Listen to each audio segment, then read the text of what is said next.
There's a new fungus taking over the world. It settles in humans, is extremely hard to treat, and lasts for weeks on surfaces even after the patient who had it is long gone. In 2009, doctors in Japan found this new species of fungus in a patient's ear. They called it Candida auris and thought there was no reason to panic about it. In a couple of years, the same fungus appeared in South Africa, Venezuela, and the Indian subcontinent. Each case was a completely different set of genes, and 1 in 3 patients who had it wouldn't survive. And if you think it will never possibly affect you, there's some bad news. This sneaky little thing is already in America. It was first identified in New York in 2016. The state has become a real hotspot for it ever since, although the fungus was already found in 29 states. It's especially dangerous for people who already have some health conditions. Candida auris didn't just magically show up out of nowhere and must have long lived on Earth without us knowing. Humans and other mammals used to be immune to fungi because of our high body temperatures. But it looks like these bad boys have adapted to warmer environments, and nothing can stop them now. If you love to walk around woods and pick mushrooms, you gotta watch out for this guy, the death cap. You can easily mistake these sneaky fungi for edible mushrooms. To prove that they deserve their name, death caps are responsible for 90% of all mushroom-related fatalities each year. Originally from the UK and parts of Ireland, death caps have hitchhiked their way around the globe over the past century, spreading to Australia and North America. They've been rapidly taking over California and have even popped up as far north as British Columbia. The big mystery is why these mushrooms are spreading so fast, when exactly they arrived, and how they're impacting local ecosystems. These little guys are so dangerous because of their unique toxins. They might help the mushroom fend off predators. Studying the death caps is tricky because scientists would need to recreate the perfect growing conditions in a lab to analyze their DNA. These lethal guys also have some evil cousins, the destroying angels.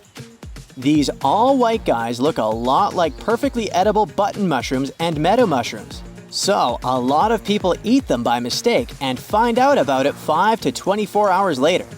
The symptoms are really hard to handle, and just 1 drop of their amotoxins can take your life. That's why one of the destroying angel species is called the most toxic North American mushroom. If there was the best edible mushroom doppelganger competition in the woods, the web caps would likely take the gold. There are 2 types of them that look almost identical to each other and to some edible mushrooms. These sneaky fungi contain a toxin, which first makes you feel like you've caught a cold. The scary part is that the toxin takes from 2 days to 3 weeks to show symptoms, so doctors often misdiagnose it. If not treated in time, the toxin can have some really scary consequences for your health and could even make you depart this life. One English author accidentally picked and served these mushrooms to his family. 4 of them ended up in the hospital. The writer himself, his wife, and his brother-in-law all needed new kidneys after this experience. There are all sorts of bizarre wild mushrooms, from those that look like volcanoes to rods and veils and flowers. If you love Stranger Things, there is one type just for you. You can visit the real-life equivalent of the Upside Down in Australia. People are finding the creepiest sort of fungi in their backyards, and you'd think the residents of Down Under are used to all sorts of monsters. And oh, the fungus smells as horrible as it looks. Local scientists explain these monsters are versions of stinkhorns. You can also find their varieties in Europe and North America. They like cooler temperatures and use a woody mulch to grow. Flies love its spores and help spread the fungus.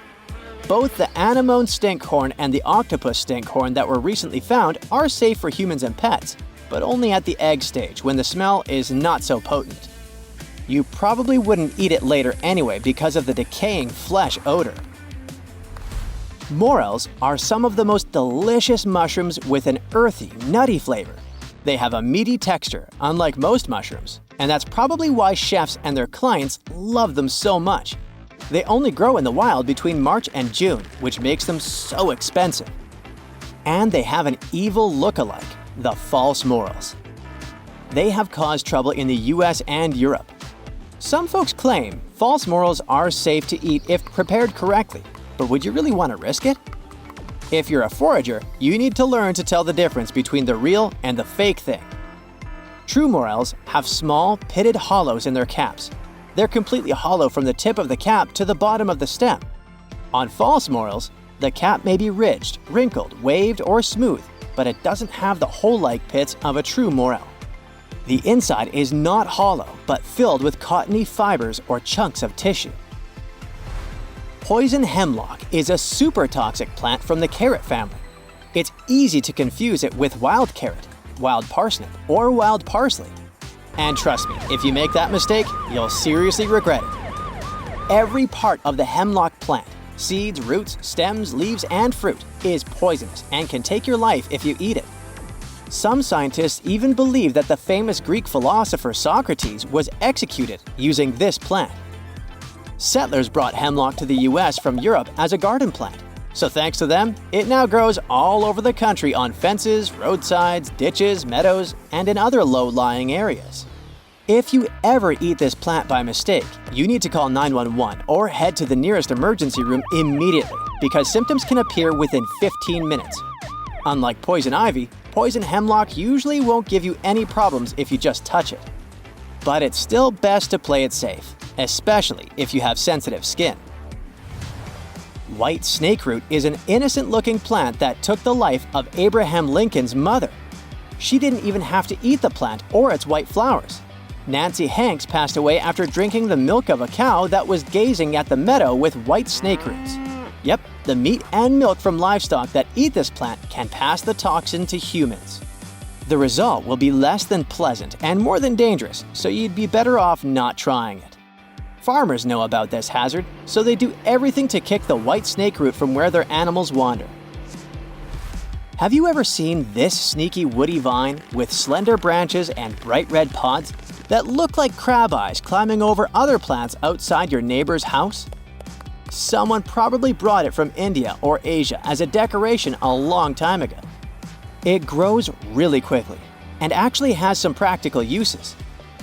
Some people use it for healing purposes, others to make necklaces and rosaries, and even folk musical instruments like maracas. Before you tick it off the bad guys list, if you happen to chew it and swallow some of its seeds, you'll be a goner. And because the seeds spread easily with humans or birds, they might end up near someone who doesn't know about this. It can also take the life of some animals like cats, dogs, and horses. They say that even some of the jewelry makers who accidentally pricked their fingers when working with the seeds passed away. Touching the plant itself shouldn't do you any harm though. That's it for today. So hey, if you pacified your curiosity, then give the video a like and share it with your friends. Or if you want more, just click on these videos and stay on the bright side.